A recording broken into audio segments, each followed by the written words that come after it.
Wow, I'm going to say good morning, good afternoon, good evening to everyone, wherever you're watching this, whatever time zone. Kyle and Leah, it is an honor and a pleasure to be with you today. I'm coming to you from the command deck of the mothership. Nice. No, it's our Studio B just outside of Santa Fe, New Mexico today, and I'm excited to explore where we're going with this. It's completely unscripted. It's a dance. I'm going to follow your lead in this dance, and I'm excited to see where we go today. But thank you for your kind words in my introduction. Yeah, so let's dance. Our group, about so many people, heart-centered beings, they're about to go on a 30-day journey where we do heart coherence every single day together as a community for 30 days. With your wisdom in heart coherence, I'd love it if you just motivate our community on some of the benefits they will receive by taking this deep dive into the heart. Well, we can sum that up in a single sentence. Everything goes better with coherence. That's that easy. Yeah. You could have that on a t-shirt. You could have a bumper sticker. Everything's better with coherence. Yes. So, the science of heart-brain coherence is really fascinating to me, and it's a new frontier. And I believe it is probably the foundation of the next frontier in the sciences. We have studied so much of our external world. We know more about the climate on Mars than we do about the functioning of the relationship between the heart and the brain. We're only beginning to understand and how that relationship is influenced by factors that we never used to think that we were connected to, like the sun, like the moon. I mean, the scientific community never used to think used to believe this. Intuitively, indigenous peoples have always told us that we are deeply connected to the world around us. We're deeply connected to the cosmos, to waves of energy, periodic, cyclic waves of energy that roll through the universe on predictable scales. Some of them are 12,000 year scales. Some of them are 5,000 year scales. And they actually have built calendars to track these relationships. These are our indigenous ancestors. Well, science is only catching up with this in the last few years. And our friends and our family at the Institute of Heart Math have pioneered a lot of this research. And they were the first. I'm not a Heart Math employee. I have been affiliated with Heart Math pretty much since about a year after their inception on the West Coast in the early 1990s. And so we began working together as colleagues. We've toured together, we've fundraised together.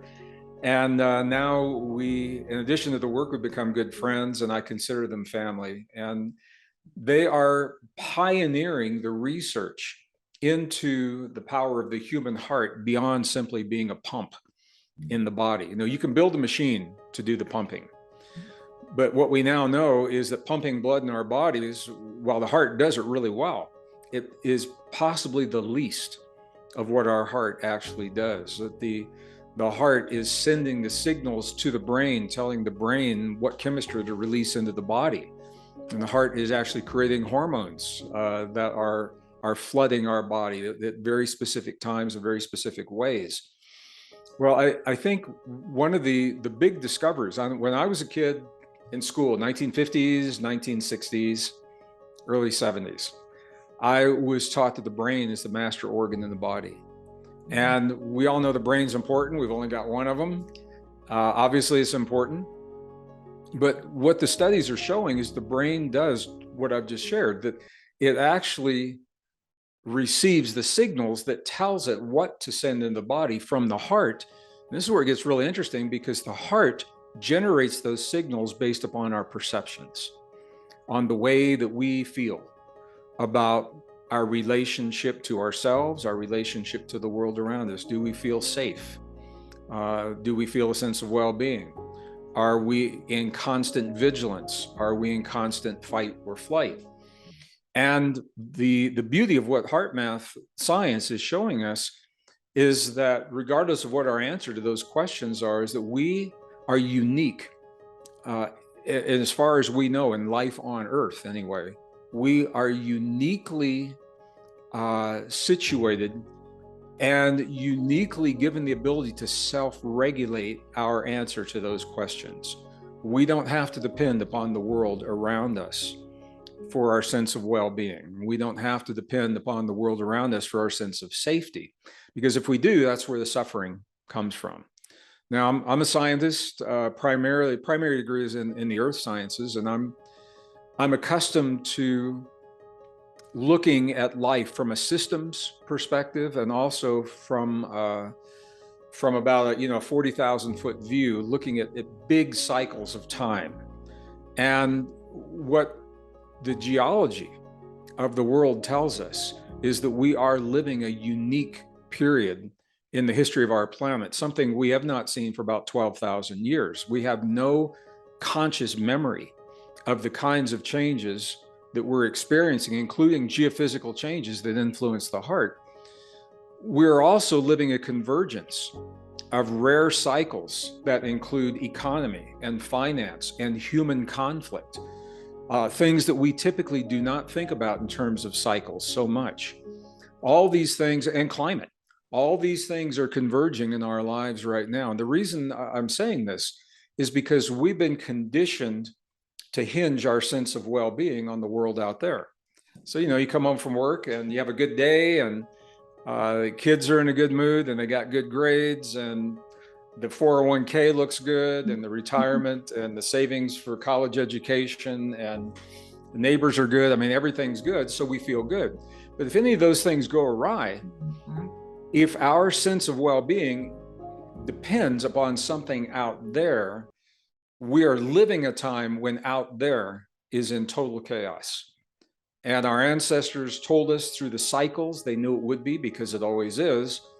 Humans are capitalizing, some humans are capitalizing on that chaos to create even greater chaos, greater conflict, greater fear, certainly, and greater uncertainty, speaking to an even greater degree how important it is for us to take our sense of well-being off of autopilot and away from what's happening in the world out there, and claiming our power, and claiming the responsibility that comes with that power to self-regulate our bodies in a way so that it doesn't change what's happening in the world out there, it changes how we respond to what's happening in the world. And it actually determines whether or not, the changes we're seeing in the world, we can talk about this, it's in chaos. The world's in chaos. Everybody knows that, that's no secret.